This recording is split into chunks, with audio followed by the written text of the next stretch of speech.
The NBA offseason is already off to a very hot start. The crazy thing is we're literally just getting started. All offseason, all NBA season, I've heard talks about how weak the 2020 NBA draft is, how weak the 2020 NBA free agency pool is going to be. Now, if teams truly feel like this free agency pool is weak and this draft pool is weak, which it's not, the draft pool isn't weak at all. I say time and time again, there is something for everybody in this draft. You just have to hope you're making the right pick, and you have to hope your team knows what it's doing when it comes to developing prospects.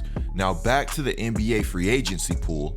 Oh, it's a weak free agency pool, this and that. You know what that means? That means we're going to be seeing a lot of roster moves. I'm talking about trades to make up for the lack of viable free agents in this year's free agency. Now look, check it out.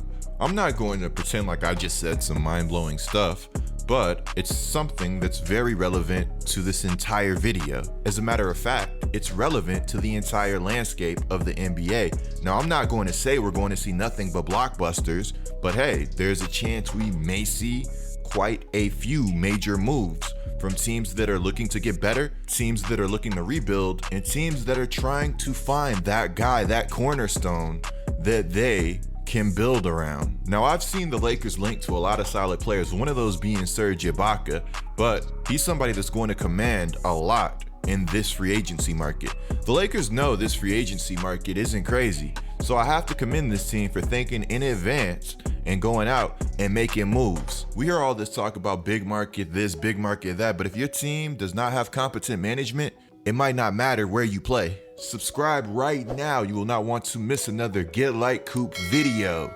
And that's facts. Guys, I've been streaming NBA 2K21 on Next Gen, having so much fun. The streams are very interactive. I stream multiple games, and it's just kind of cool to be able to chill with the community that we've built. So if you guys want to support the stream, the link will be in the description below. The link to my NFL channel is also going to be in the description. Lastly, be sure to drop a like on this video. It shows me and YouTube that you guys are enjoying the content. So this video was actually supposed to go up before my video about James Harden wanting to play for the Brooklyn Nets. It just so happened that James Harden news was so big to me, I just stopped everything and I was like, I have to make a video on this. The unfortunate thing is that this news is also amazing. The Lakers intend to acquire Dennis Schroder from the Thunder for Danny Green and the 28th pick in this year's NBA draft. The deal can be formally agreed to in principle on Monday. Dennis Schroder going to LA is big time. I have to say, I love it for the Lakers because Dennis Schroder might not be the best name, but he's a big time player. All of the time we see names get overvalued in free agency and on the trade market.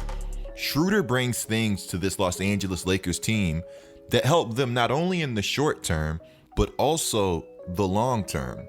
LeBron James and Anthony Davis are going to love this move. For LeBron James, you lose Rajon Rondo, you lose a high IQ basketball player, you lose somebody that can step things up on the defensive side of the basketball, you lose one of the best passers in the game of basketball, and I could keep going. You know, what you lose in Rajon Rondo is you lose a lot of different things. Now, Schroder, he's not Rajon Rondo, but he's going to give you some things Rondo could give you, and he's also going to give you some things Rondo may have not been able to give you. Now, when you look at Dennis Schroder, I didn't even know he was initially available. You know, maybe I wasn't doing my due diligence, and I'm going to say my bad on that one. But Schroder's averaging 19 points a game. He's averaging 4 boards a game. He's averaging 4 assists. He's 27 years old. The Lakers get younger, they get faster, they get more athletic, and they also get somebody that's a consistent shooter of the basketball. Now, Schroder is shooting the ball at 39% from the three-point line, but it gets better because he made 41% of his catch and shoot threes in 2019 to 2020. That's on 273 attempts. Now take a look at this shot chart. You show this to LeBron James, you think he's not going to love this? You get a point guard that's a knockdown shooter. Not only a knockdown shooter, but able to create their own shot, somebody that loves the mid-range game, and somebody that loves efficiency. Now, LeBron James is one of the best slashers, one of the best downhill players in the NBA. Not only is he one of the best slashers or one of the best downhill players, he's one of the best passers I've ever seen play the game of basketball. Very high IQ, very unselfish player. You lose Danny Green, who had some consistency struggles throughout the year, and now you upgrade to the very consistent Dennis Schroder. And also, Danny Green's struggles, they were felt in the playoffs. Now, Danny Green's a great player. I think wherever he goes, wherever he ends up more so, he can have an immediate impact. And I think he's going to have a bounce back season. He seems like somebody that's a very, very hard worker. But again, without a doubt, Schroder's an upgrade. And this upgrade goes far beyond Schroder's talent and Schroder's fit with the Los Angeles Lakers. And I'm going to talk about that in just a second. But I mean, come on, let's get real. We got a lineup of LeBron James, Anthony Davis, and now Schroder spacing up, being able to shoot off the catch at a very high rate. And now what you also like is he has the ability to put the ball on the ground and get to the basket. Schroder is a very nice finisher. He's improved his defense. When Schroder is locked and loaded, he can be an absolute menace on the defensive side of the basketball. And now he's playing with one of the best defensive bigs, if not the very best, in the NBA, in Anthony Davis. If you're AD, you love this move, because Schroder can flat out get the ball and go. Anthony Davis, very athletic, loves to run the floor, loves those easy baskets, those lobs. This fit is just, how do we let this happen? How do the Lakers keep getting away with it? But hold on, wait. There is more. A Hoops Hype writer pointed out that while swapping Green for Schroder is a wash, getting off of the number 28 pick saves the Lakers $1.9 million against the hard cap. In this projection, the Lakers could still re-sign their top free agents, fill out the roster, and use the mid-level as long as they get off of McGee's salary.